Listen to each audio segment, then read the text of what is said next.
गुरुर्ब्रह्मा गुरुर्विष्णु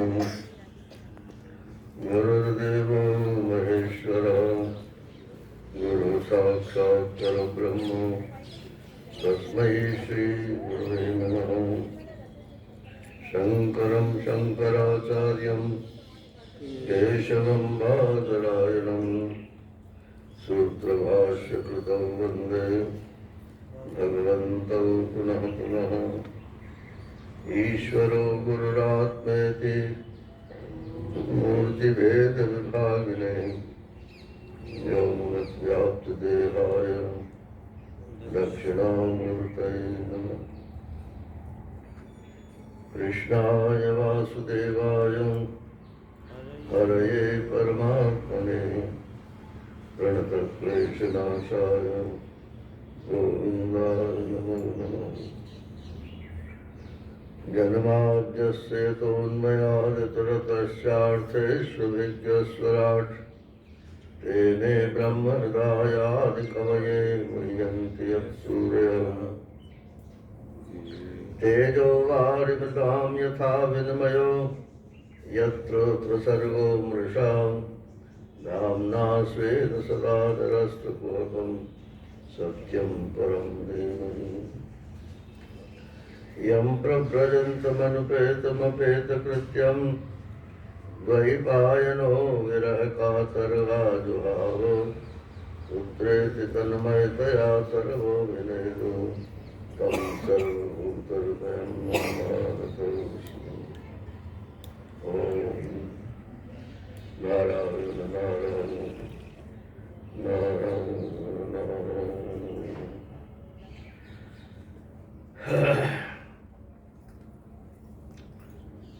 ब्रज की कथा तो संपूर्ण हुई,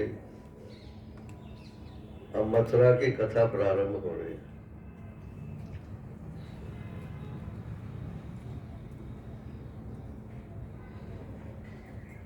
उद्धव जी को भगवान ने भेजा था, वो सूचना लेके आ गए और उन्होंने कहा भगवान आप बहुत निष्ठुर हो, गोपियां आपके विरह में बहुत व्याकुल है, माता पिता बहुत व्याकुल है, आप आओ एक बार। भगवान ने कहा मेरी तरफ देखो जरा। तो उन्होंने जब देखा तो उनके शरीर में सारे ब्रजवासी मौजूद थे। बोले मेरा उनका कभी वियोग नहीं है। ये तो ब्रजवासियों की कथा है नारायण, लेकिन अगर हम भी भगवान को प्रेम करें तो हम भी भगवान से अलग नहीं रह सकते। अजब तमाशा ये मैंने देखा कि राम मुझ में मैं राम में। स्वामी राम तीर्थ का है। अजब तमाशा ये मैंने देखा कि राम मुझ में मैं राम में।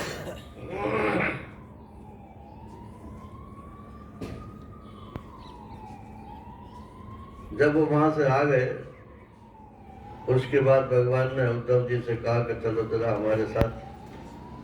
कि कहाँ चले? कि कुब्जा के चलो। अरे कि कुब्जा के मुझे क्यों रिवाज आते हो?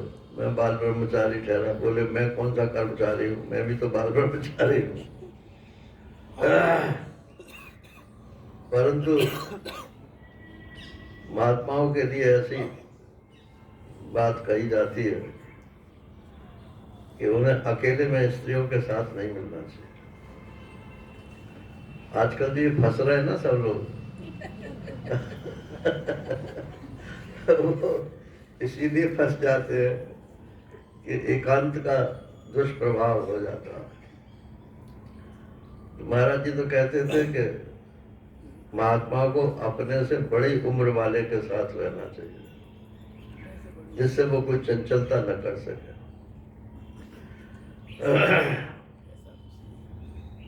तो कुब्जा के घर पहुंच गए। अब वो तो इंतजार कर ही रही थी। उसने स्वागत किया, सत्कार किया और बड़ी स्तुति भी की। भगवान ने कहा कि अब तुम कंस तो रहा नहीं, इसलिए उसकी दासी नहीं हो, अब तुम अपने को अब मेरी दासी बनो। अस अभिमान जाए जन मोरे मोरे, मैं सेवक रघुपति पति मोरे। शादी हो गई जब लड़की की, तो अब मैं माँ बाप की हूं कि मैं अपने पति की हूं? तो अभिमान उसको ये होना चाहिए कि मैं अब अपने पति की। तो संसार के जो पति हैं, उनको जब भक्त ने समर्पण कर दिया, तो अब संसार की दासता उसके चित्त में नहीं रहनी चाहिए। यही शोधन है अहम का।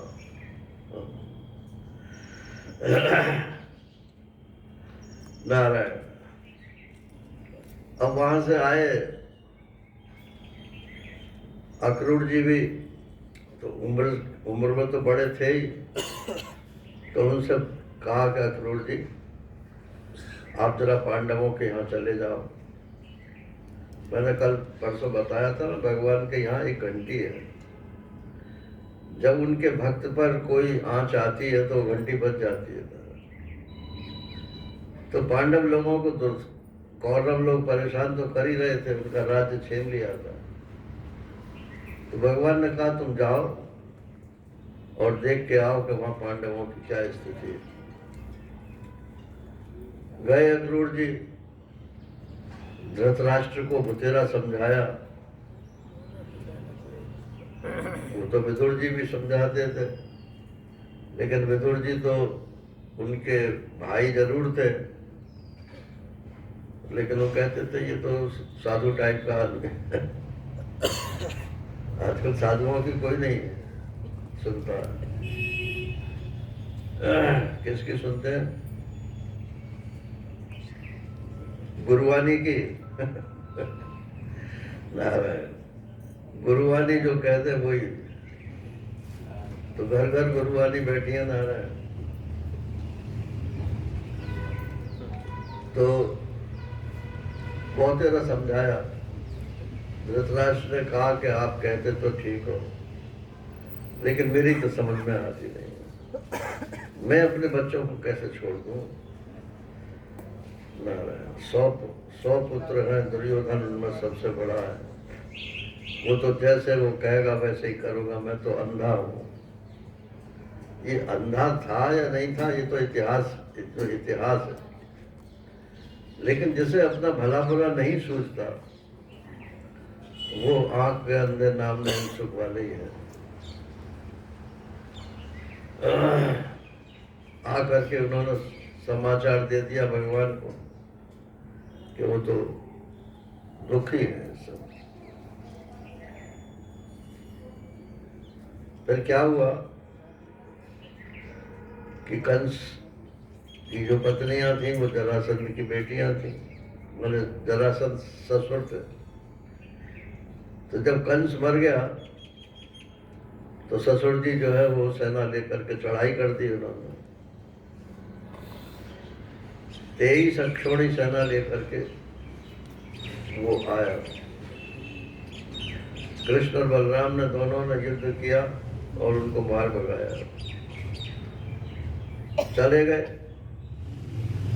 17 बार आया नारायण 23 अक्षौणी सेना लेकर, और हर बार उनको काट काट के भगा दिया। फिर उसने एक कालियवन से संधि कर ली। ये कालियवन कौन है नारायण? ये मुस्लिम कंट्री जो है यही कालियवन है। यवन जो है ये मुसलमान लोग जो है ये यवन कहलाते हैं। तो विदेशी लोगों से संधि कर ली कि आप अपनी सेना लेकर के आओ, हम इधर से चलते हैं, दोनों भाइयों को खत्म कर देते।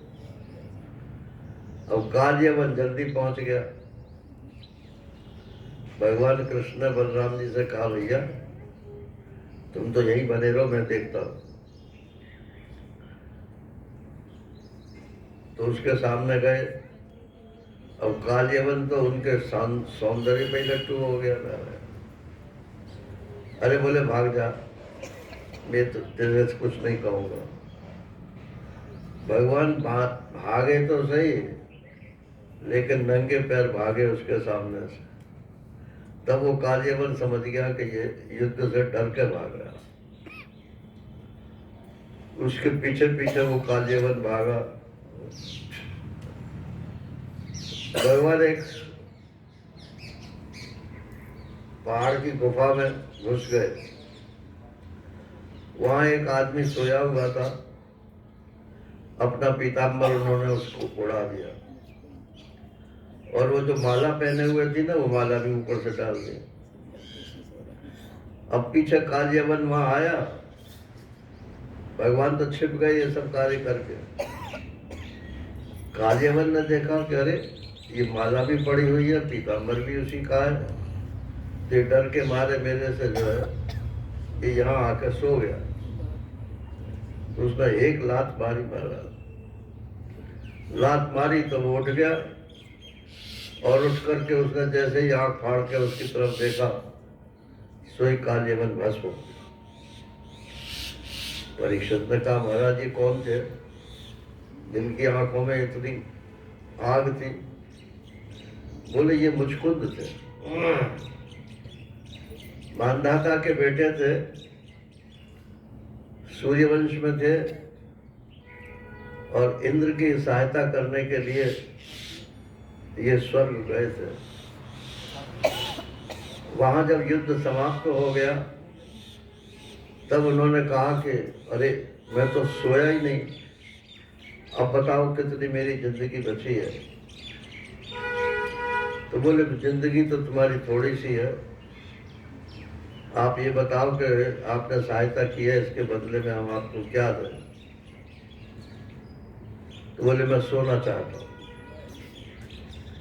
बोले जाके वहां कंदरा में सो जाओ, और कोई आपको वहां तंग नहीं करेगा, और हम वरदान देते हैं कि अगर कोई तंग करेगा और यदि आपने उसको देख लिया तो भस्म हो जाएगा। भगवान को ये बात मालूम थी, तो हलवा लगे ना फिटकरी रख चुप हो जावे। अपने हाथ से मारा भी नहीं, और कालियवन भस्म भी हो गया। ये मुचकुंद जो थे, यही फिर अगले जन्म में बहुत लंबी स्तुति उन्होंने भगवान की। उन्होंने कहा मैं तो यही चाहता हूँ कि बस आपकी गुणानुवादी मैं गाता रहूं, सुनता रहूं। तो यही अगले जन्म में नरसिंह मेहता हुए। और नरसिंह मेहता की कहानी तो आपको मालूम ही है।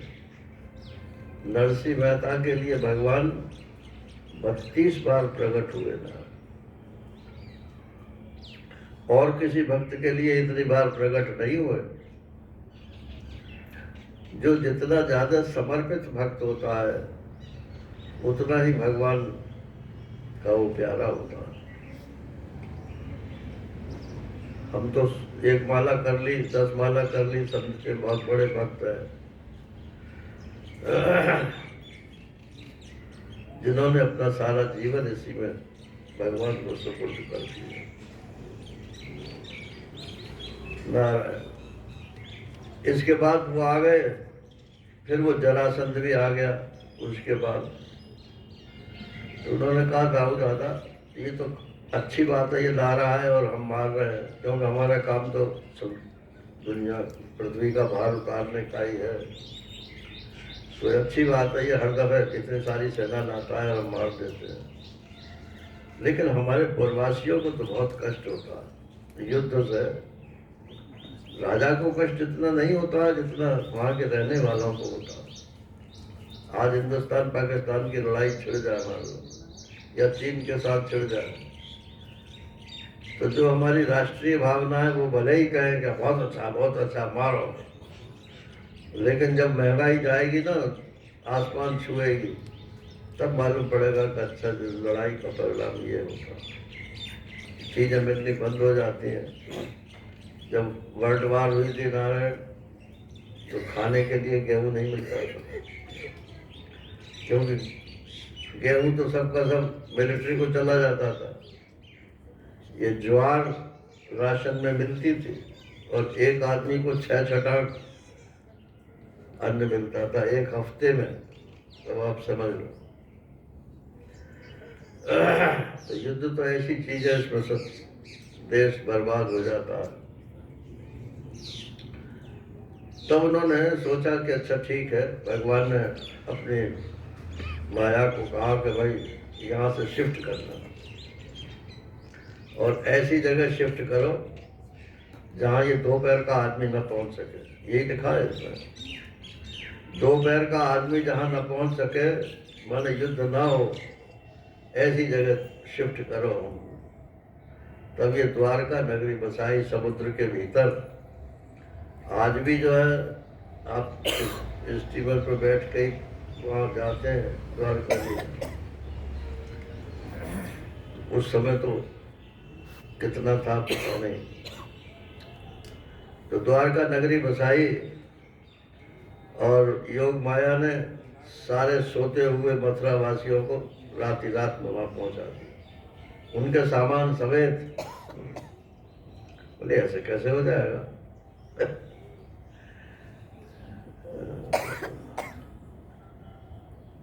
अच्छा, आपको मान लो जैसे मेरा यहाँ बक्स रखा है और माया से मैं किसी दूसरी जगह चला जाऊँ, वो मेरा बक्स भी चला जाए, किसी तरह से भी चला जाए, तो उसे ये लगेगा क्या कि मैं गलत आ गया?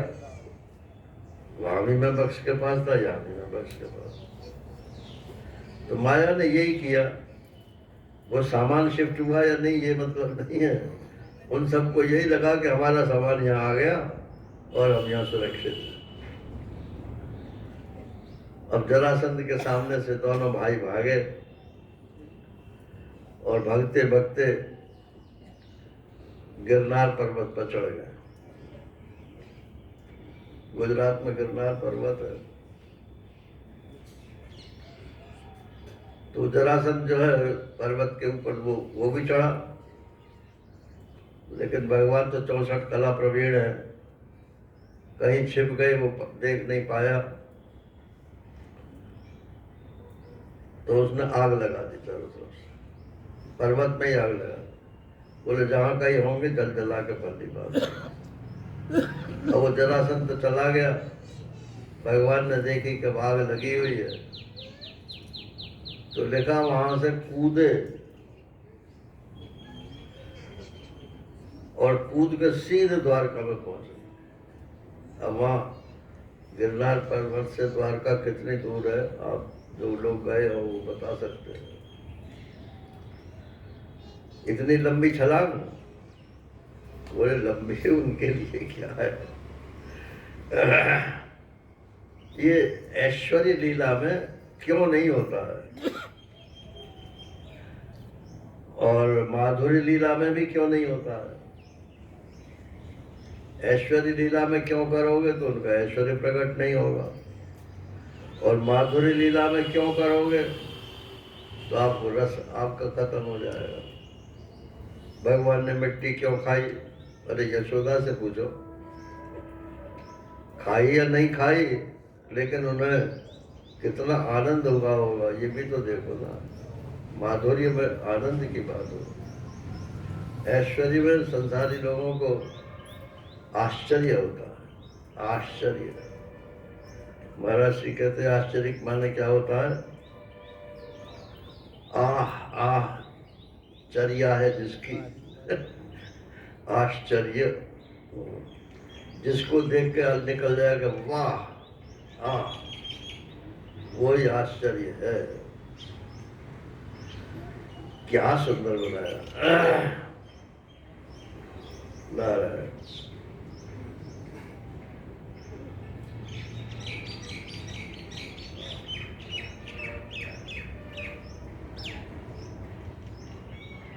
अब इसके बाद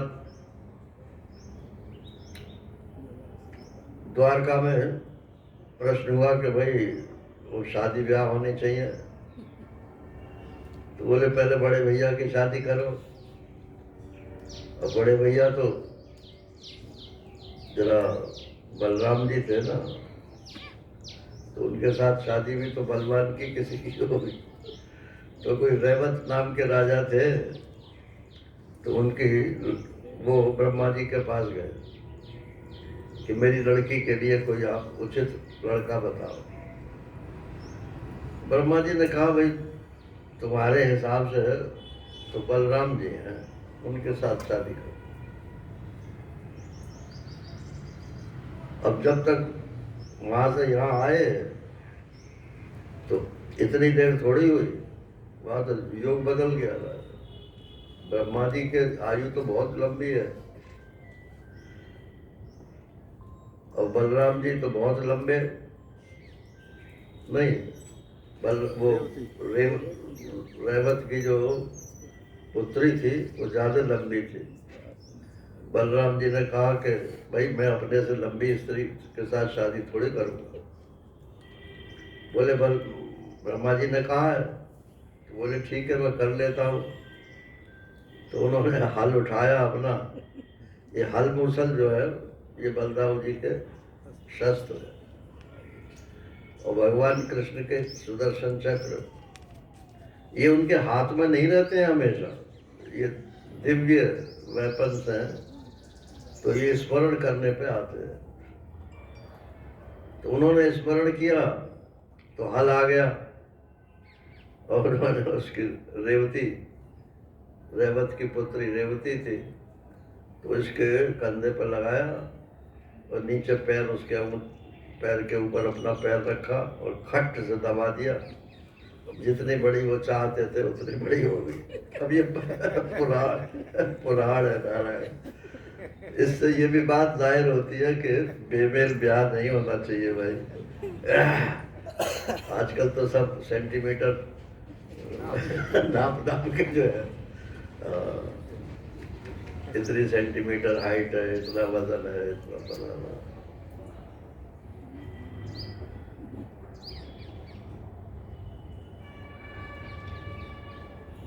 अब रुक्मिणी जी, अब भगवान कृष्ण का ब्याह का नंबर आया, भाई का जब हो गया, अब भगवान कृष्ण तो बेफिक्र थे। बोले इतने सारे भगत हैं, कोई तो मुझे पति के रूप में चाहता ही होगा। तभी नारायण और रुक्मिणी का भेजा हुआ वो ब्राह्मण आ गया। कुंडनपुर आप गए होंगे, अमरावती, अब तो मध्य प्रदेश में है शायद, या महाराष्ट्र में, महाराष्ट्र। तो अमरावती तो हम गए हैं, तो अमरावती में ही रहते थे वो। तो गांव का नाम था कुंडनपुर। तो कुंडनपुर के राजा थे वो, उनका नाम था, क्या नाम था? भीष्मक।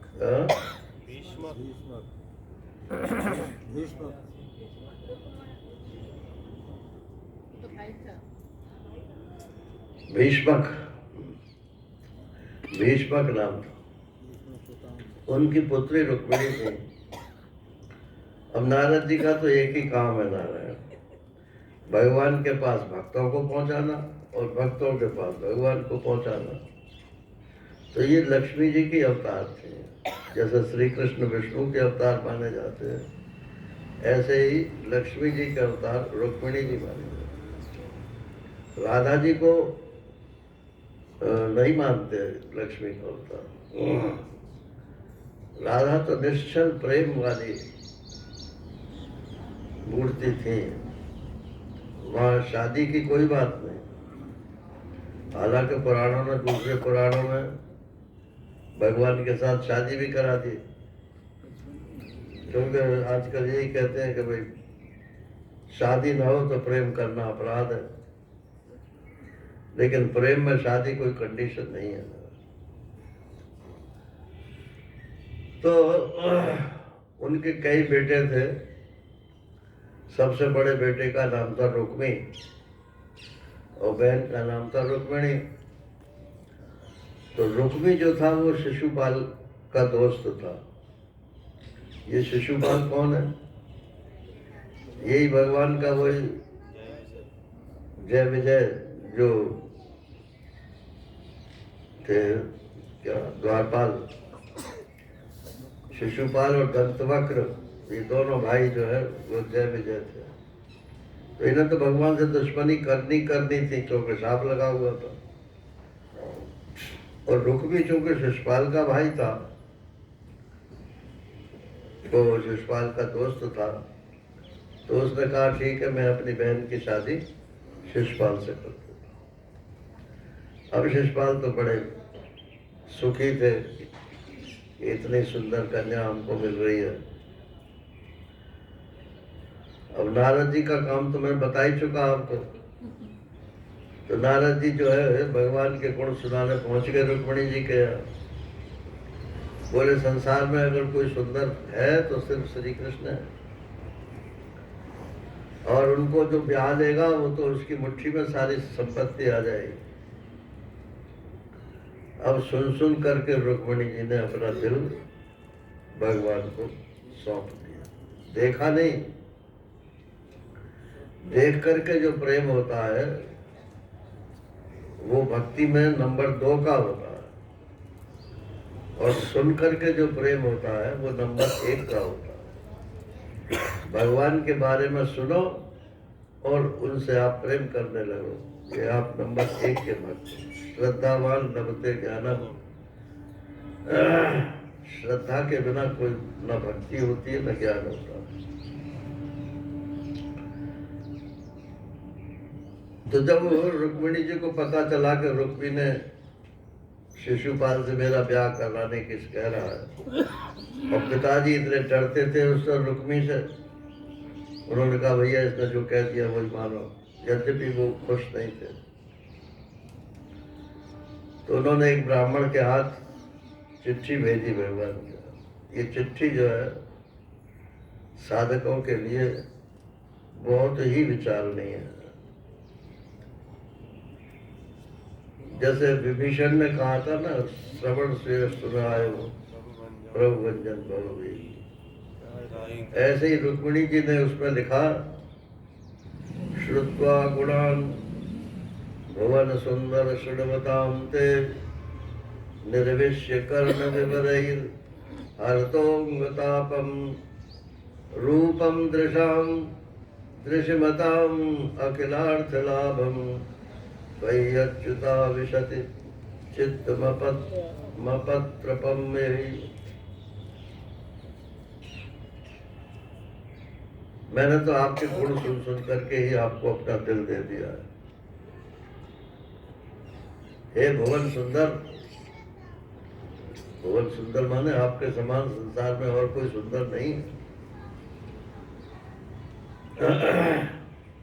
आपका रूप सौंदर्य ऐसा है कि जो एक बार देख लेता है उसके सारे कष्ट ही नहीं,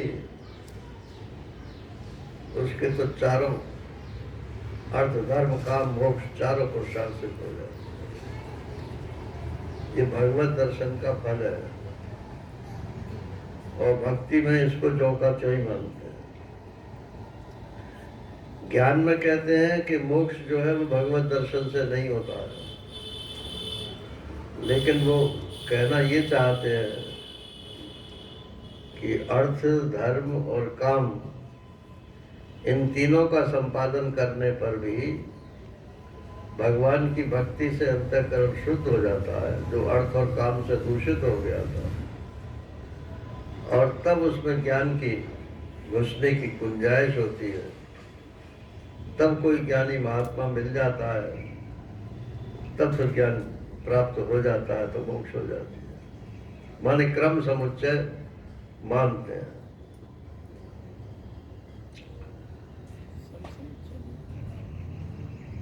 तो मेरा चित्त तो लज्जा शर्म सब छोड़ करके आप में ही प्रवेश कर रहा है।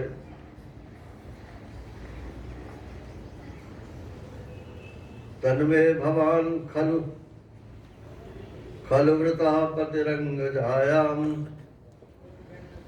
अर्पितस्य भवतोत्र विभो विदेहि महावीर भागम अभिमर्शतु वैद्य आरात गोमायुवन मृगपते बलिम अम्बुजाक्ष।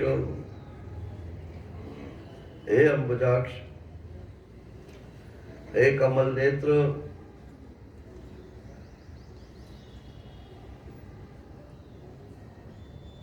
अब मैं आपको समर्पित कर चुकी हूं ये जीवन। ऐसा ना हो कि कोई सिंह का भाग और गीदड़ ले जाए। मतलब आप पुरुष सिंह हैं तो आप इसको स्वीकार कर लीजिए, नहीं तो वो गीदड़ शिशुपाल जो है इसको ले जाए। आप समझो, भगवान से आपने कभी कहा कि मैंने तो निश्चय कर लिया है कि मैं आपका हूं, अब आप मुझे संभालो तो संभालो, नहीं कहीं ऐसा ना हो कि संसार के ये राग द्वेष मेरे चक्कर में फंस जाओ। कल सुबह होते होते यदि आप हमारे नगर में आ गए और मेरे को यहाँ से उठा लिया तब तो ठीक है, नहीं तो मैं जीत ही नहीं रहूं।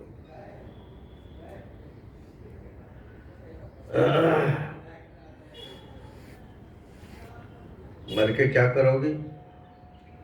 बोले इस जन्म में तो और मैं किसी के पास जाऊंगी नहीं, लेकिन अगला जन्म जहां भी होगा और उससे अगला जन्म जहां भी होगा, किसी न किसी जन्म में तो आप मिलोगे ही। तो क्या कहा पार्वती जी ने? जन्म कोट लग रगर हमारी, बरऊ शंभु न तो रहूं कुमारी।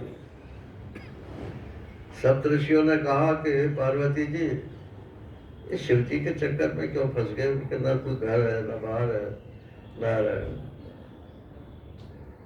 दुनिया भर के उनके जो गुण है वो ऐब के रूप में उन्होंने बताए, और हम विष्णु भगवान से तुम्हारी शादी कराए देते हैं। तो बोले महादेव अवगुण भवन और विष्णु सकल गुण धाम, मगर जाकर मन रम जाए संतते ही संग्राम। जिसका मन जिसके साथ रम गया उसका तो बस वही है। भले ही विष्णु भगवान में बहुत गुण हो, लेकिन मेरा मन तो शिव में रम गया। एक सज्जन कह रहे थे कि ये शिव जी की आराधना करोगे तो मर के कहाँ जाओगे? बोले शिवलोक में जाएंगे। कि शिवलोक में क्या है? वहाँ तो कुछ है ही नहीं, बाबा भी नंगे धड़ंगे रहते हैं और भूत प्रेत चारों ओर रहते हैं, और पहाड़ और पर्वत और नदियां, बस इनके अलावा और वहाँ क्या है? और बैकुंठ में जाओ नारायण, तो वहाँ चकाचक मामला है सब। ऐसा लोगों को बरगलाते हैं।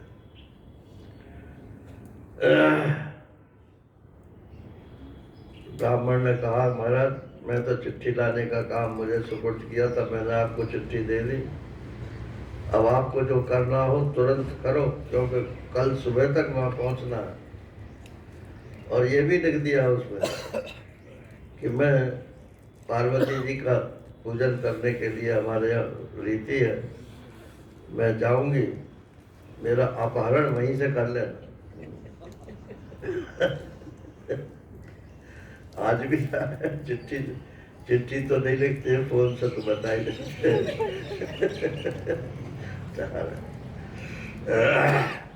सब मिली भगत है पहले से ही। तो भगवान ने कहा कि ब्राह्मण देवता आपका तो बहुत बहुत धन्यवाद करता हूँ, लेकिन असलियत यह है कि रुक्मिणी जी मेरे को प्रेम करती है, तो मैं भी रुक्मिणी से बहुत पहले से ही प्रेम करता हूँ। मुझे तो रात को नींद नहीं आती, जब तक मैं रुक्मिणी से ब्याह नहीं कर लूंगा मुझे चैन नहीं पड़ेगा।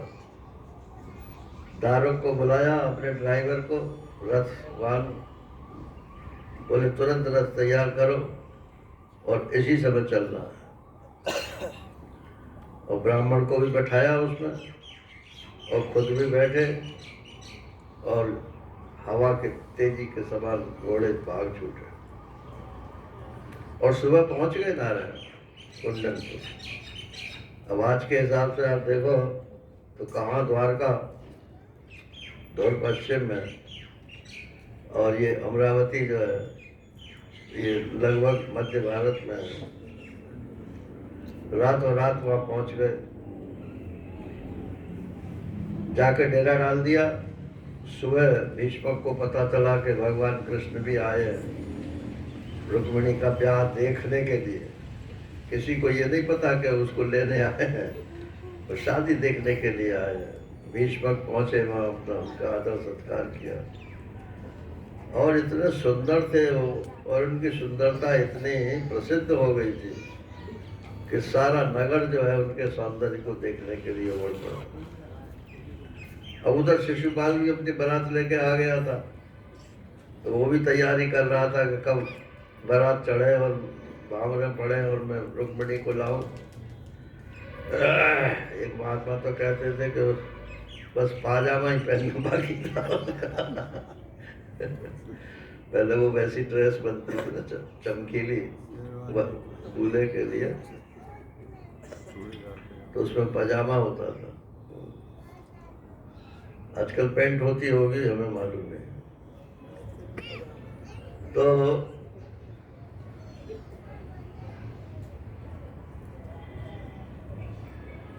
वहाँ पहुँच गए, और रुक्मिणी जी अपने टाइम पे पूजा करने के लिए मंदिर में आई। चारों तरफ फौज लगी हुई थी, रुक्मिणी ने बंदोबस्त किया हुआ था। जब उसने सुना कि श्री कृष्ण आए हैं तो उनके कान खड़े हो गए, बोले जरूर कुछ ना कुछ गड़बड़ करेंगे। तो बहुत अच्छी फौज उसने लगाई थी कि उठा कर न ले जा। जब मंदिर में पूजा कर चुके, उधर क्या हुआ कि बलराम जी को पता चला कि श्री कृष्ण रातों रात कहीं चले गए। पूछा वहाँ के भाई कहाँ गए, कि एक ब्राह्मण आया था कुंडनपुर से, वहीं गए। वो समझ गए, उन्होंने कहा कि कुछ ना कुछ गड़बड़ जरूर है। तो चले भैया, कहीं फंस ना गया। तो वो भी अपनी सारी सेना लेकर के कुंडनपुर पहुंच गए अगले दिन।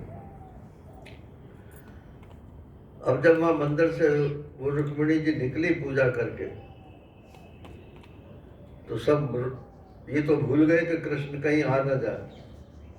उनके रुक्मिणी जी के सौंदर्य को देख करके सब आँख फाड़ फाड़ के देखने लगे। रुक्मिणी जी को भी मौका मिल गया। उन्होंने कहा तुम्हारी आँख फटी की फटी रह जाएगी। उठाने वाला तो उठा ले जाएगा। क्या है वो, दुल्हनिया ले जाएंगे।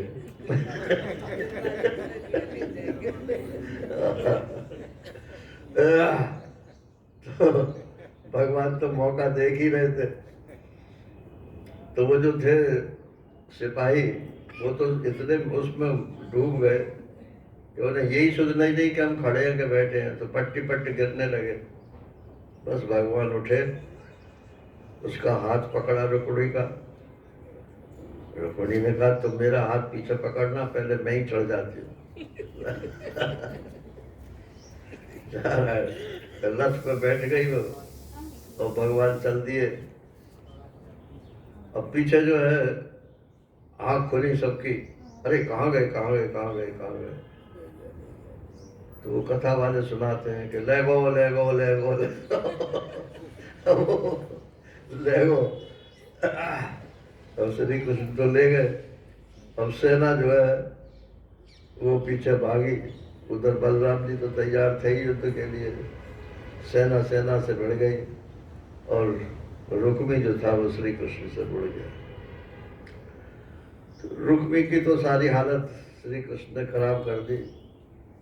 उसका सिर वेट सब मूड़ मार के उसे अपने रथ के पिछले हिस्से में बांध दिया, और सेना को तो बलराम जी ने सब खत्म कर दिया। अब जब देखा कि रुक्मी की हालत बहुत खराब हो रही है, तो रुक्मिणी के मन में भाई का प्रेम उमड़ आया। भगवान से बोली कब इसको दंड मिल गया, अब इसे छोड़ दो, मेरा भाई है। इतने में बलराम जी भी आ गए वहाँ। बलराम जी ने कहा तुमने दंड तो ठीक दिया, ये इसी के पात्र था, लेकिन अब तो तुम्हारा संबंधी हो गया ना, साला है, तो इसलिए इतना दंड मत दो, वो नीति के खिलाफ है। अब इसको तुम छोड़ो। तो छोड़ दिया और रुक्मी तो वहां से निकल गया, क्योंकि उसने प्रतिज्ञा की थी कि या तो मैं श्री कृष्ण को मारूंगा, नहीं तो लौट के आऊंगा नहीं। तो उसने एक नया नगर बसा लिया, वहीं रहने लगा। भगवान रुक्मिणी जी को लेकर के द्वारका आए और द्वारका में आकर के बाकायदा जैसे विवाह होता है, ब्राह्म विवाह के अनुसार उनका पाणी ग्रहण संस्कार हुआ। ब्याह तो हो गया रुक्मिणी जी का। अब कथा तो मैं आगे से बढ़ा रहा हूँ, आपको कुछ करना हो तो कर लो।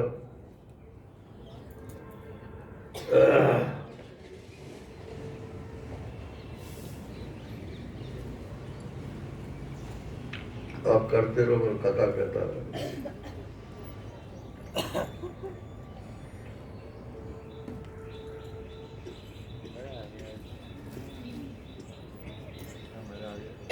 अब ब्याह हो गया तो नारायण नेक्स्ट क्या है? बच्चे तो होंगे ही होंगे।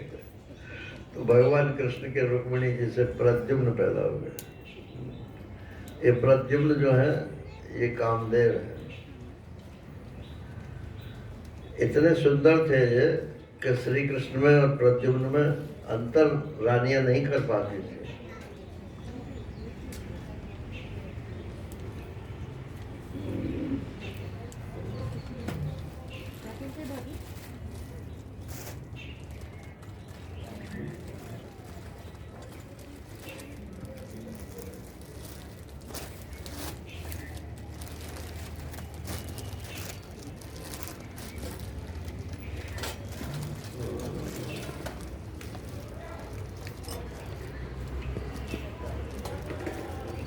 प्रद्युम्न को सोबर में से ही वो शंबरासुर उठाकर ले गया,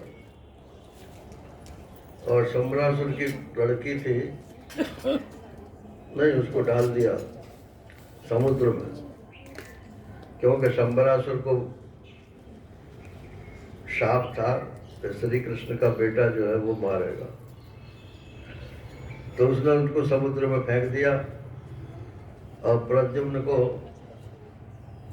मछली सटक गई, और मछली जो है वो मछली वाले पकड़ने वाले ने लेकर के और वहाँ शंबरासुर के घर में पहुंचा दी।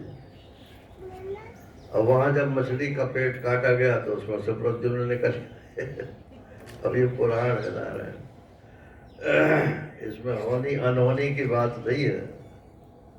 बात तो सिर्फ ये बतानी है कि जो होनी है, जो प्रारब्ध है, वो सब जगह फलित होता है।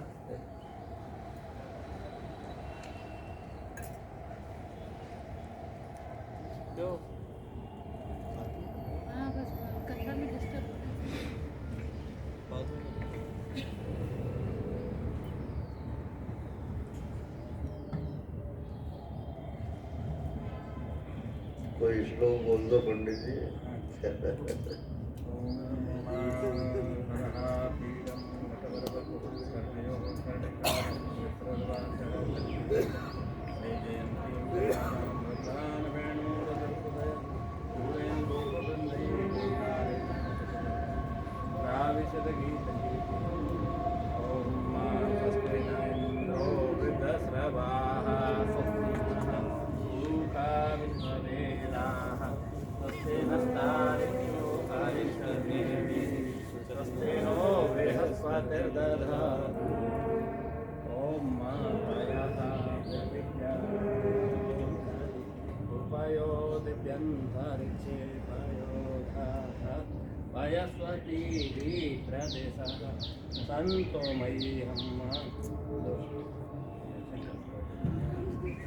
अच्छा जी नारायण।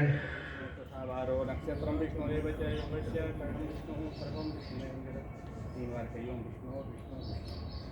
परमात्मने प्राण तो ये कामदेव थे, कामदेव की पत्नी जो रति थी वो शंबरासुर के यहाँ थी, उसने इनको पाला पोसा और वही फिर इनसे प्रेम करने लगी। अब नारद जी पहुंच गए वहां भगवान के पास, बोले आजकल आपके पुत्र नहीं दिखाई देते। अरे आप पुत्र की बात मत करो, वो तो सोबर में से कोई उठा ले गया, उन्हें उनको कुछ पता ही नहीं चला। बोले मैं बताता हूँ, वो तो शंबरासुर के यहाँ पर हैं। भगवान ने चढ़ाई कर दी, वहाँ लड़ाई भी हुई, आखिर में प्रद्युम्न जी जो है आ गए। प्रद्युम्न के बेटे अनिरुद्ध हुए। अब इतनी इनकी जनसंख्या हुई कि कुछ पूछो मत। अभी तो भगवान के ब्याह ही होने बाकी है। कितने ब्याह हुए? अभी तो एक ही ब्याह हुआ ना रुक्मिणी जी का। अब दूसरा ब्याह जो है वो जामवंती का हुआ।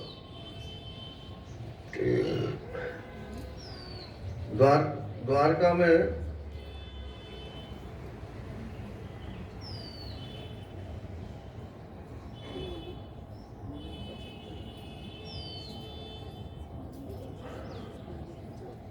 सत्राजित नाम के एक थे सज्जन। तो सत्राजित जो थे वो अक्रूर के मित्र थे और वो सूर्य की उपासना करते थे। तो सूर्य भगवान ने प्रसन्न होकर के और उनको एक मणि दी थी। बोले ये मणि जो है प्रतिदिन तुमको 8 भार सोना प्रदान करेगी। अब इसमें इसका भार का लिखा है भैया, हमको तो पढ़ के ही जो है 4 धान की एक गुंजा, 5 गुंजा का एक पण, 8 पण का एक धरण, 8 धरण का एक कर्ष, 4 कर्ष का एक पल, 100 पल का एक तुला और 20 तुला का एक भार। ऐसे 8 भार सोना प्रतिदिन उस मणि में से निकलता। भगवान कृष्ण को जब मालूम पड़ा तो उन्होंने कहा ऐसा है भाई, देश के काम आएगा, आप उग्रसेन जी को दे दो ये मणि, या ऐसा करो मणि आप ही रख लो और सोना जो है रोजाना उनको दे दिया करो, तो देश के काम आएगा। न तो उसने सोना दिया,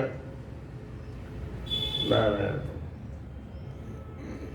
तो एक दिन क्या हुआ कि उसके भाई जो है प्रसेन उस मणि को गले में पहन करके शिकार खेलने चला गया और वहां से वो लौटा ही नहीं। वो मणि भी गई और वो भाई भी गया। तो इसने सत्राजित ने कहा कि श्री कृष्ण ने वो मणि चुरा ली और प्रसेन को मरवा दिया। अब ये कथा इसलिए सुनाई जा रही है कि भाद्रपद शुक्ला चतुर्थी का चंद्रमा देख लिया था भगवान कृष्ण ने। कौन सा चंद्रमा? भाद्रपद शुक्ला चतुर्थी। तो ये प्रसिद्धि है कि जो शुक्ल पक्ष की चतुर्थी का, भादव के शुक्ल पक्ष की चतुर्थी का चंद्रमा देखेगा उसको चोरी लगती है। तो भगवान ने ऐसा देख लिया था तो उनको चोरी लग गई कि इन्होंने जो है मणि चुरा ली है और उसको 17% को मरवा दिया। अब भगवान को जब ये पता चला तो उन्होंने कहा भाई चलो अब लग तो गया, इल्जाम तो लग गया, अब इसके लिए कुछ उपाय करना चाहिए।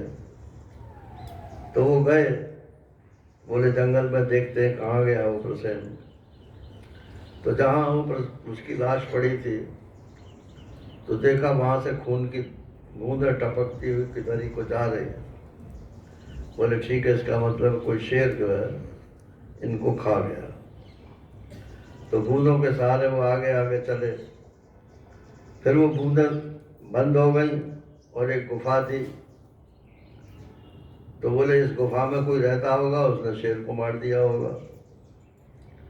गुफा में घुस गए।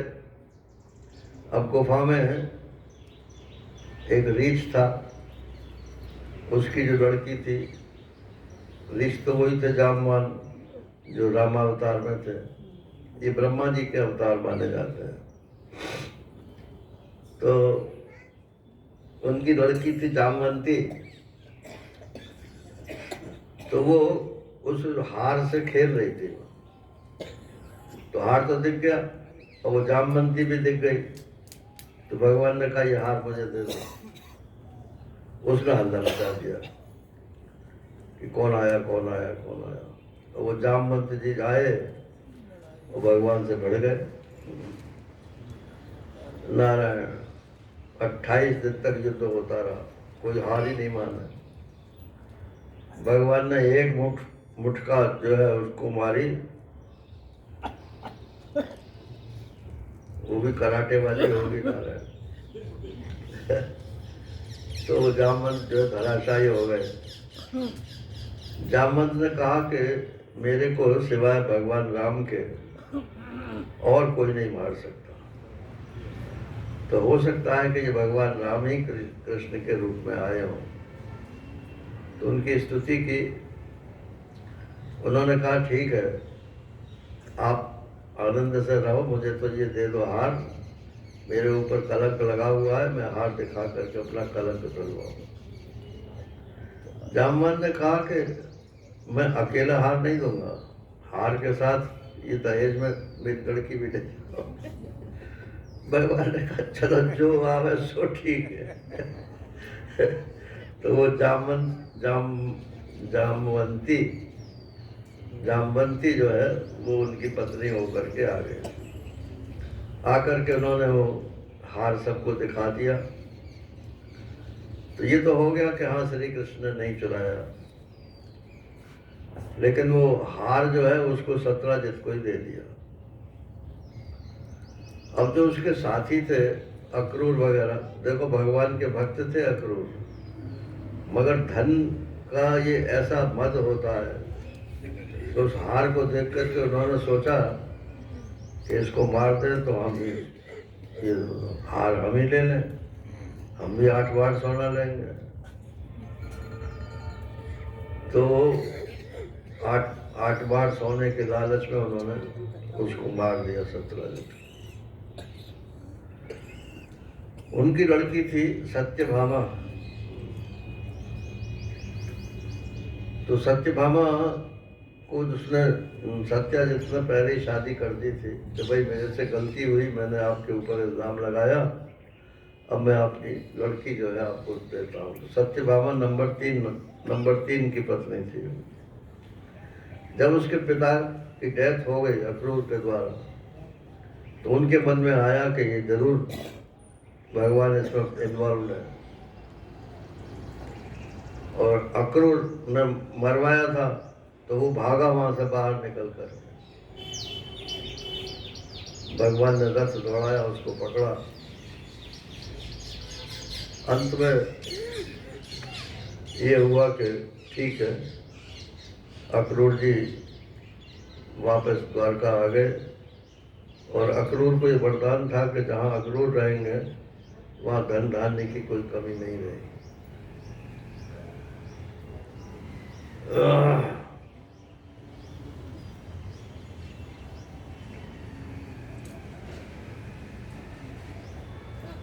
अब इसके बाद कितने हो गए? 3 तो हो गए। अब 5 और ब्याह किए उन्होंने। 8 पटरानियां थी उनकी। तो उनके नाम बता देता हूँ। भगवान ने कहा कि भाई सब प्रांतों की एक लड़की लूंगा। तो रुक्मिणी जी विदर्भ की रही, गुजरात वो सॉरी महाराष्ट्र समझ लो। सत्यभामा गुजरात की थी। जामवंती वन में से आई। कालिंदी यमुना की बेटी है तो नदी से आई। मित्रवृंदा उज्जैन माने मध्य प्रदेश की थी। सत्या कौशल देश की थी। और श्रुति कीर्ति ये कहाँ की थी? कश्मीर की, और लक्ष्मणा ये मद्रास की थी, आजकल तमिलनाडु में। सब जगह से एक एक कन्या लेकर के विवाह किया। 8 तो पटरानी हो गई, अभी तो और होनी है नारायण, 16,000। तो एक सज्जन कहते थे, है तो जरा गंदी सी बात, वो कहते हैं कि एक ही नहीं निभती लोगों से, तो भगवान कैसे 16,108 को निभाते थे? तो बोले ये तो नारद जी को भी भ्रम हो गया था। तो नारद जी ने कहा कि अच्छा मैं एक ही समय में जाकर सबके महलों में देखता हूँ, अगर वो एक ही जगह मिलते हैं इसका मतलब यह है कि वो बस एक के ही है। अब जिस महल में जाएं उसी महल में भगवान और उनकी वो पत्नियां दिखाई पड़े। तो उन्होंने कान पकड़े कि भाई वास्तव में मेरी गलती थी, भगवत्ता में कोई दोष नहीं निकालना चाहिए।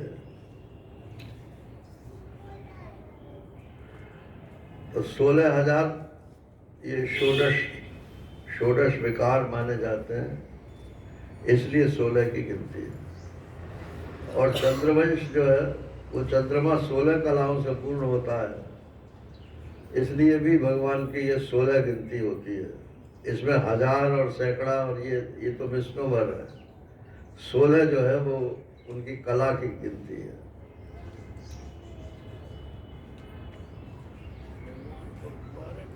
इसके बाद में भगवान आजकल जिसको बोलते हैं अरुणाचल प्रदेश, अरुणाचल बोलते हैं ना, पहले नेफा बोलते थे, अब अरुणाचल प्रदेश बोलते हैं। और पहला इसका नाम है प्राग ज्योतिषपुर, माने वहां सूर्य का उदय होता है।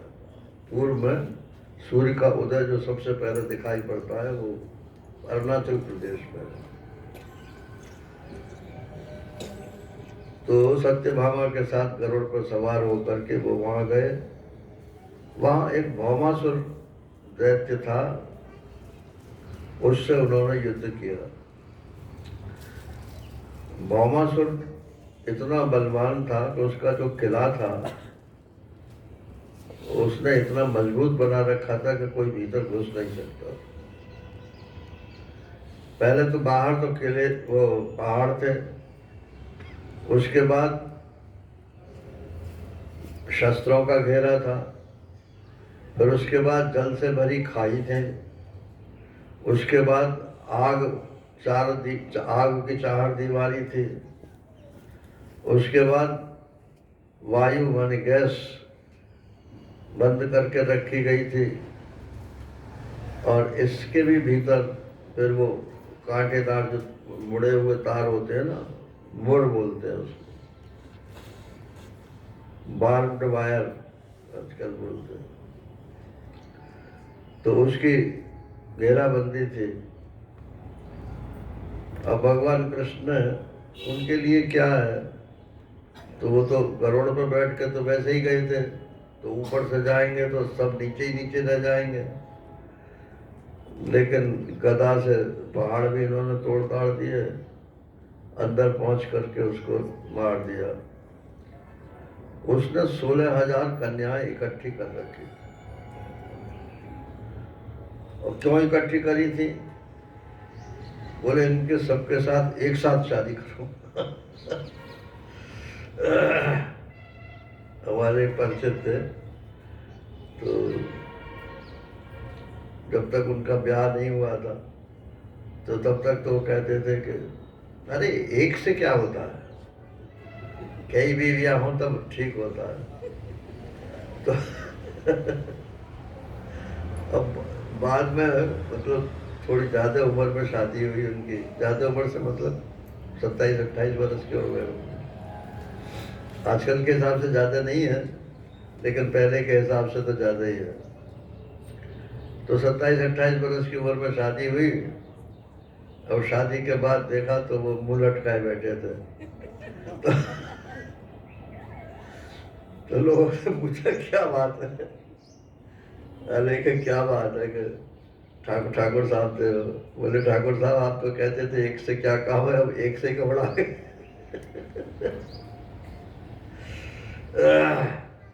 वो तो फिर हार्ट के मरीज हो गए। जब अति भोग करेगा कोई भी हो, चाहे पर दुष्परिणाम तो भुगतना पड़ेगा। तो भगवान फिर वहां तो भगवान ने उनको सब कन्याओं को कहा तुम जाओ अपने अपने घर जाओ, ये मार दिया मैंने भौमासुर। उन्होंने कहा अब हम घर भी जाएंगे तो हमें स्वीकार कौन करेगा। वो कहेंगे इतने दिन से तुम उस राक्षस के यहाँ बंद थी, तो अब तुम शुद्ध तो होगी नहीं, भले ही हम शुद्ध हैं लेकिन कोई मानेगा नहीं। भगवान ने कहा बस इतनी बात है, जाओ द्वारका चली जाओ। तो वो 16,000 कन्याएं जो है वो एक साथ भगवान ने पाणी ग्रहण कर दिया, जिसका संसार में कोई पूछा नहीं है। नारायण उसका भगवान पूछ लेते। निराश होने की जरूरत बिल्कुल नहीं है। कोई ना पूछे भगवान के यहाँ अर्जी लगा तो आपकी पूछ हो जाएगी। तो इसलिए उनको कहते हैं कि 16,108, इसमें एक जो है ये विष्णु हमारा 16,000 तो हो गए, 16,008 और एक जो है वो शुभ के लिए लगा देते हैं। पहले तोलते थे ना, चलो बाजार में तोला लोग जो होते थे तो सब तराजू से तोलते थे ना, तो सबसे पहले क्या बोलते थे वो, राम जी एका, फिर बोलते नहीं राम ही राम, एक पहले एक बोल दिया फिर बोलते थे राम ही राम, फिर कहते थे कि 2 3 4, मतलब राम जो है वो एक है और बाकी सब अनेक है।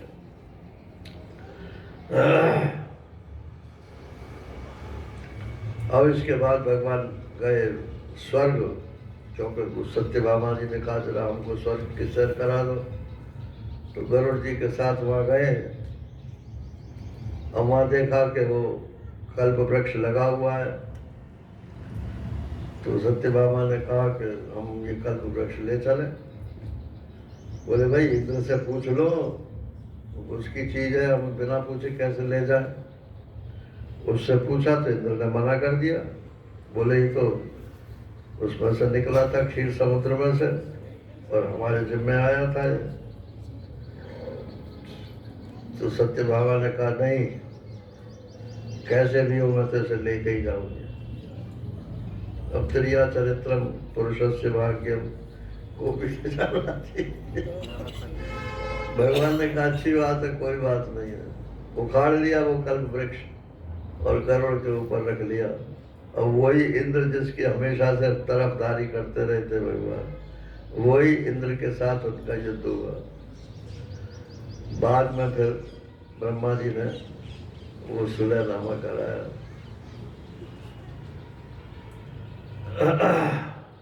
इसके बाद कहते हैं कि भगवान ने एक दिन रुक्मिणी से मजाक में कह दिया कि तुमने क्या हमसे शादी की, हम तो यहाँ राजा भी नहीं है, हमारे पास कोई स्वतंत्र बैंक बैलेंस भी नहीं है, हम तो पराधीन हैं, तो तुम भी पराधीन होकर के रहोगी। अब वो रुक्मिणी जी तो बेहोश हो गई। जिसने अपना सर्वस्व अर्पित कर दिया उसको जब ऐसे कहा जाए तो बुरा तो लगेगा ही। बेहोश हो गई तो भगवान ने चतुर्भुज रूप से द्वारका में रहते थे तो 2 हाथ से उनको पकड़ा और फिर जब होश में आई तब उनसे कहा मैं तो तुमसे मजाक कर रहा था। महाराज श्री कहते हैं कि गृहस्थ आश्रम में थोड़ा मजाक भी करना चाहिए। लेकिन ऐसा मजाक नहीं करना चाहिए कि दूसरी पार्टी के प्राणी निकल जाए। थोड़ा हंसी मजाक करो जिससे आदमी ठीक बना रहता है।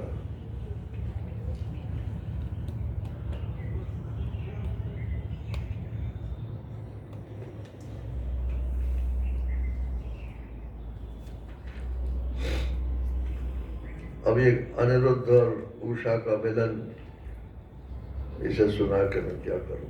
यही समझ लो कि प्रद्युम्न के बेटा अनिरुद्ध हुए और अनिरुद्ध ने अपना लव मैरिज कर ली उषा के साथ। और उषा के जो पिताजी थे वो बाणासुर, वो शिव जी के भक्त थे। तो इधर भगवान और उधर शिव जी के गण नारायण, उनमें आपस में युद्ध हुआ। ये मतलब कोई ज्यादा बढ़िया बात नहीं है।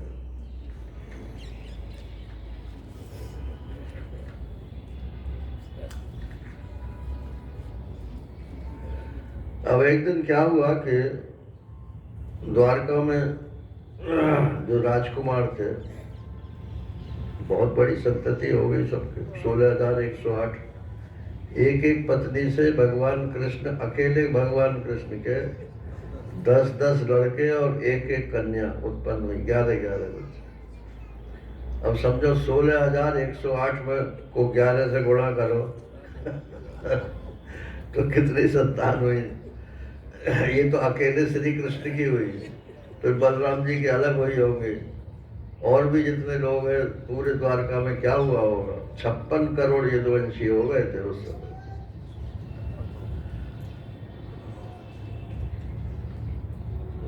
तो खेलते खेलते एक दिन एक कुएं के पास पहुंचे तो वहां एक गिरगिट देखा।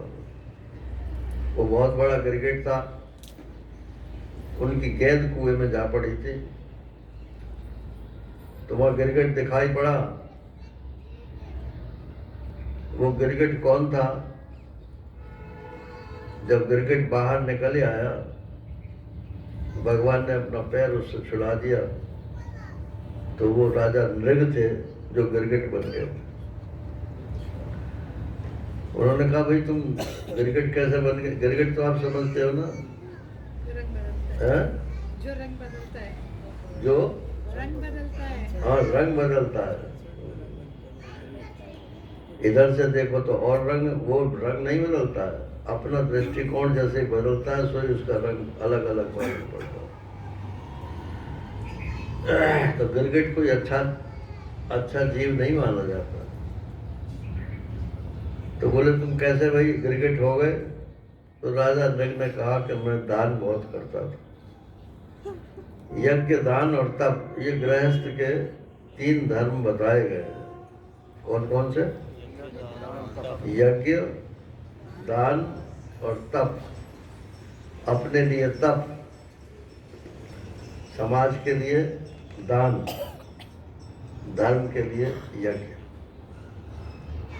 यज्ञ एक आहुति वाला यज्ञ होता है, और एक यज्ञ जो है लोक कल्याण के लिए जो किए जाते हैं वो भी यज्ञ कहलाते हैं। गीता के 4थे अध्याय में भगवान ने बहुत सारे यज्ञों का वर्णन किया है। उनमें से कोई यज्ञ करे वो गृहस्थ के लिए कर्तव्य होता है।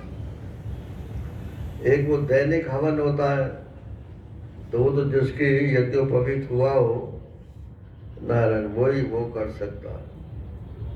बिना यज्ञोपवीत वाला नहीं करेगा।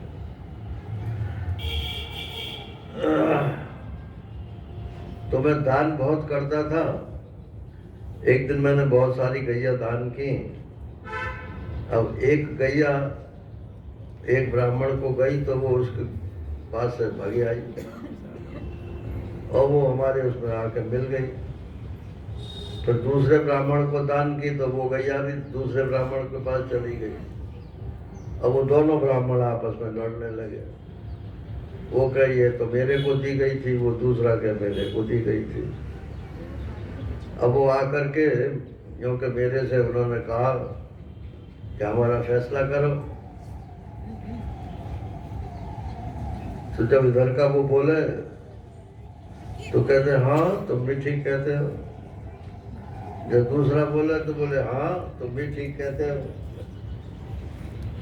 ना अगर दोनों ही ठीक है तो फिर ठीक क्या है? तो ब्राह्मणों ने शाप दे दिया कि तुम एक बात पर स्थिर नहीं हो, ये भी ठीक है वो भी ठीक है, इसलिए तुम गिरगिट हो जाओ। गिरगिट का काम है कि रंग बदलता रहता है। तो मैं गिरगिट हो गया। मैंने प्रार्थना की तो उन्होंने कहा कृष्ण अवतार में भगवान तुम्हारा स्पर्श करेंगे तब तुम्हारी मुक्ति होगी।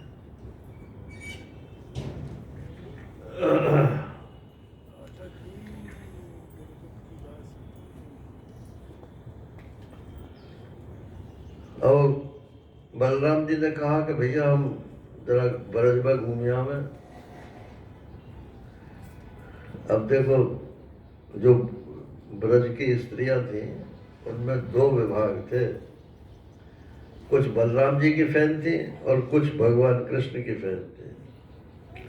तो जब ये बलराम जी पहुंचे हैं तो वो बलराम जी की जो फैन वाली थी गोपियां, नारायण, उनके साथ इनका विहार हुआ। इसमें कोई दोष की बात नहीं है।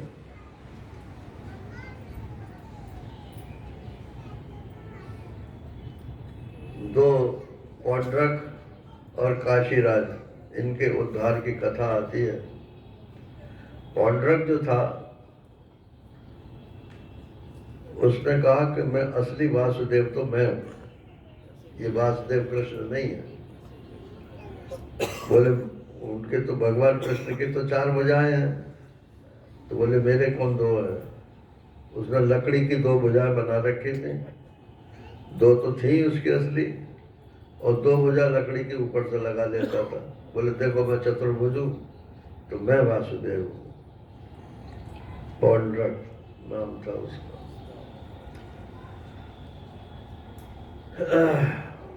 तो उसके साथ उसने खबर भेजी भगवान के पास कि असली वासुदेव मैं हूं, इसलिए तुम अपना वासुदेव नाम लिखना बंद करो। भगवान ने कहा अच्छी बात है, पहले हमारे सामने आ जाओ तब बंद करेंगे।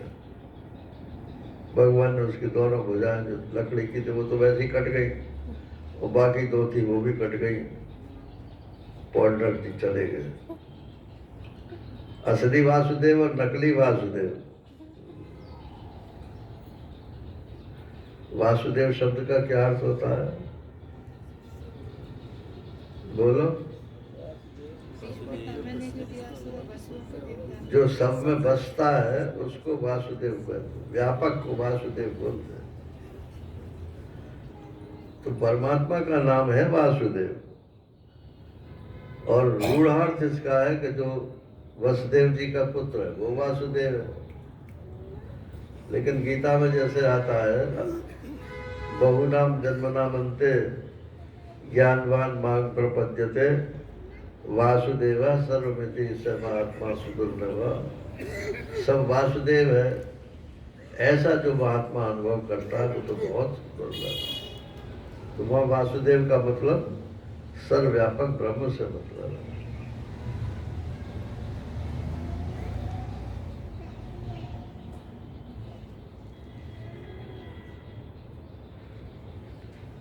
फिर एक बंदर था, उसका उद्धार किया द्विविध नाम का, ये रामावतार के ही है। इनके इतने लंबे चौड़े प्रारब्ध थे कि कृष्णावतार में भी आके उधम मचाते थे।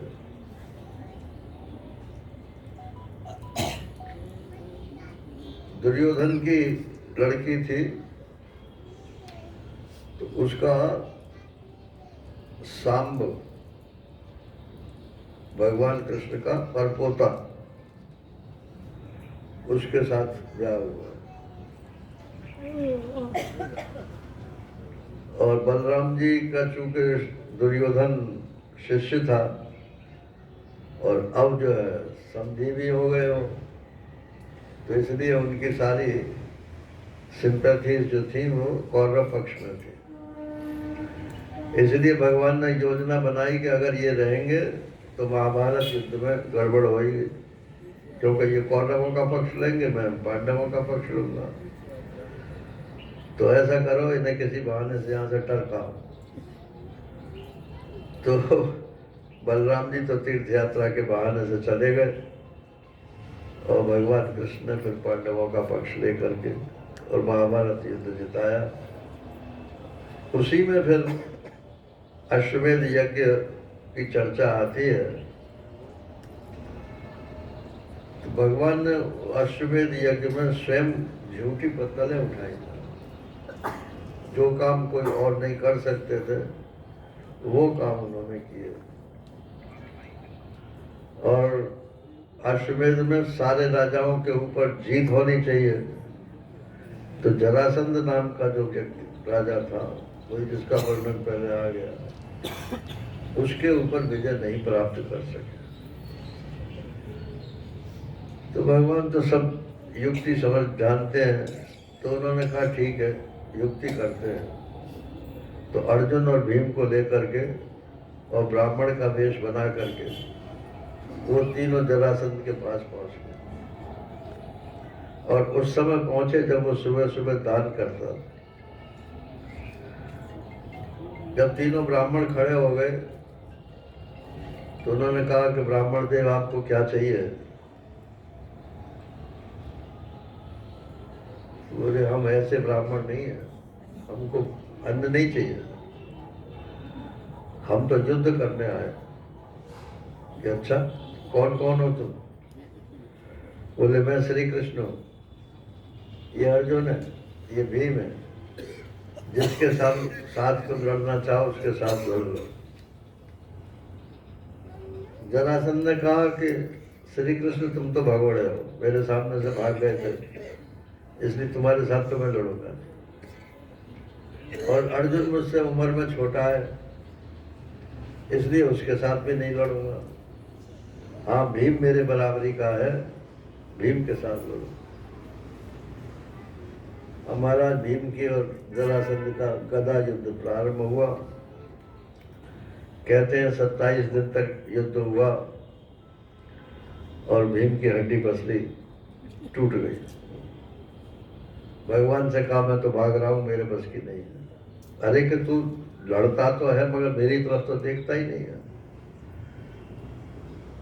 ये शिक्षा है। मतलब आप व्यवहार करो, लेकिन परमात्मा को याद करते हुए व्यवहार करो।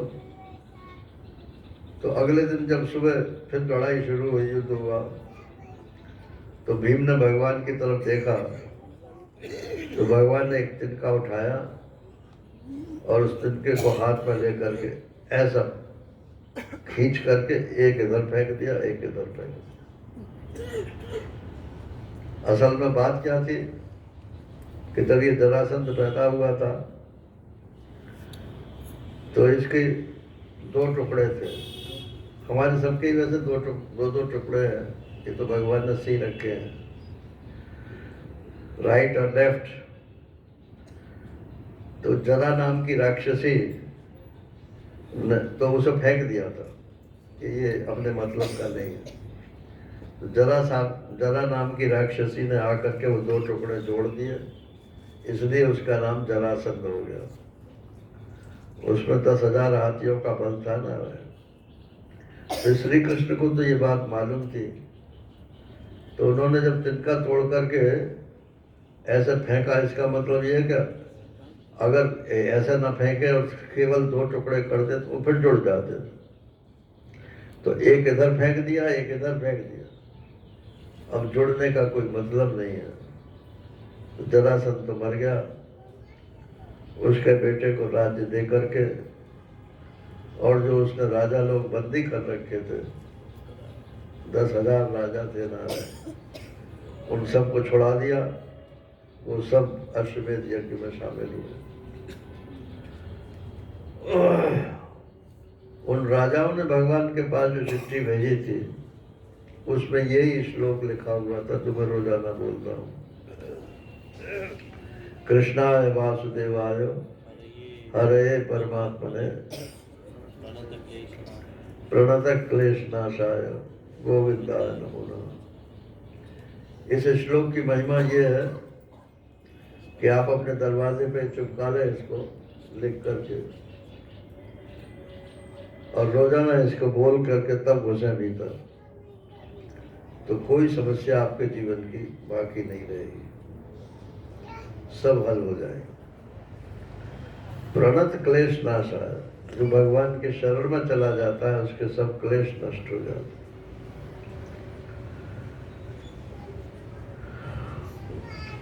नारद जी को भी भ्रम हो गया कि भगवान इतनी गृहस्थी बड़ी बढ़ा ली है, तो वो तो मैंने बता ही दिया कि सबके घरों में गए, देखा। अब भगवान का नित्य कर्म क्या था ये बताते हैं, ये हमारे मतलब का है।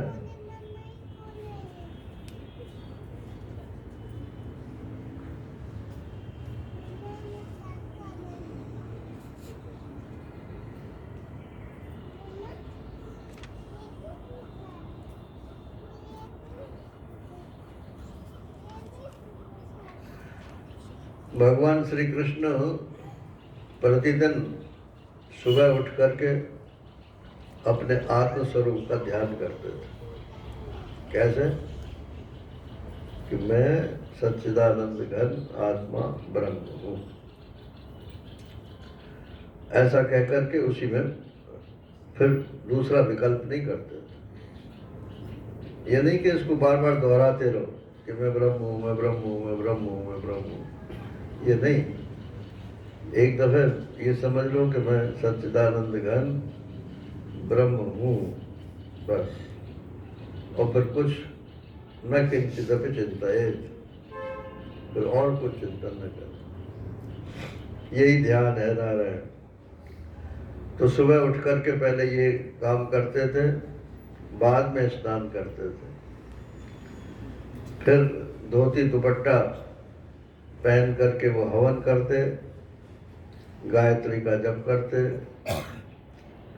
इसके बाद सूर्य उदय होने के समय सूर्योपास्थान करते और अपने देवता ऋषि और पितरों का तर्पण करते। फिर कुल के बड़े बूढ़ों और ब्राह्मणों की विधि पूर्वक पूजा करते। इसके बाद फिर दुधारू और ब्याही हुई बछड़ों वाली गायों का दान करते। बाद में फिर वो दरबार में जाते थे। ये दिनचर्या जैसे भगवान की है, कुछ मिलती जुलती दिनचर्या हम लोगों को भी बनानी चाहिए। हम तो भगवान नहीं है, लेकिन भगवान का थोड़ा सा अनुकरण तो कर सकते हैं।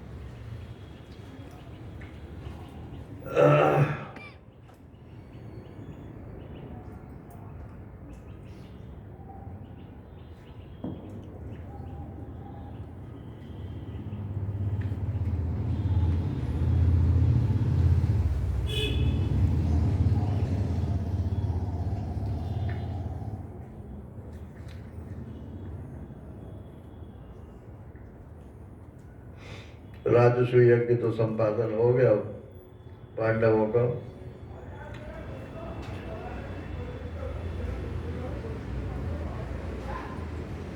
और भगवान लौट आए।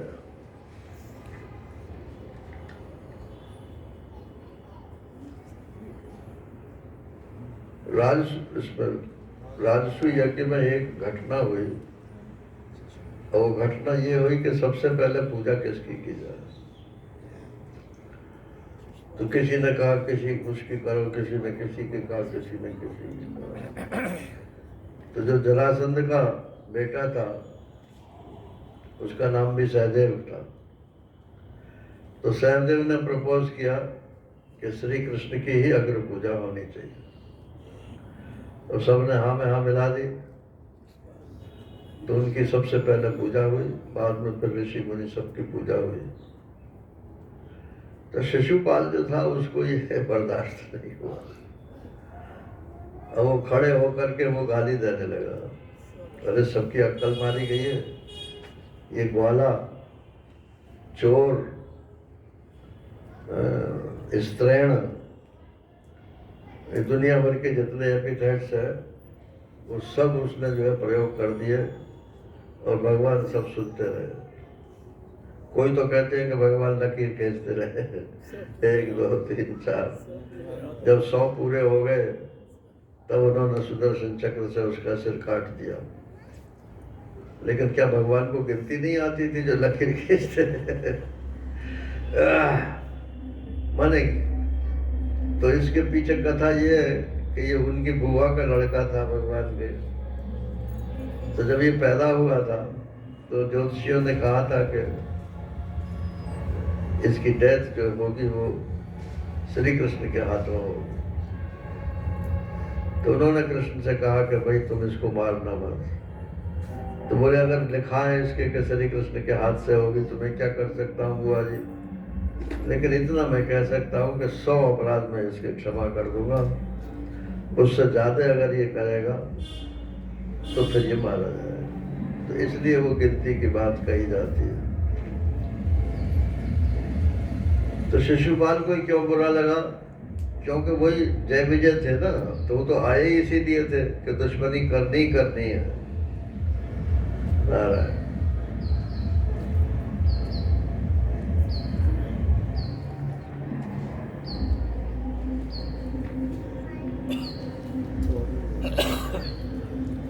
अब जब यज्ञ पूरा हो गया तो दुर्योधन जाने लगा। तो जो महल बना हुआ था पांडवों का, उसमें ऐसे पत्थर लगे हुए थे। अरे अभी जरा रुक जाओ, जिनको जाना हो ये चले जाओ। ऐसे पत्थर लगे हुए थे कि जहाँ पानी था वहां तो मालूम पड़े खुशकी है, और जहाँ खुशकी है वहां मालूम पड़े कि पानी है।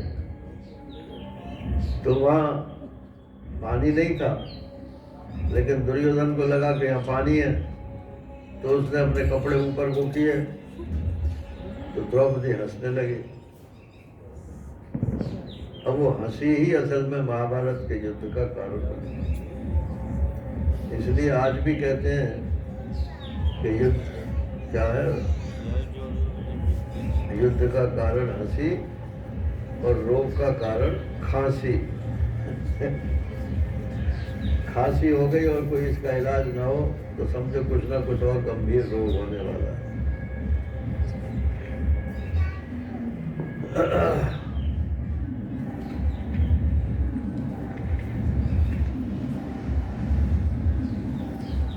शाल का उद्धार हुआ।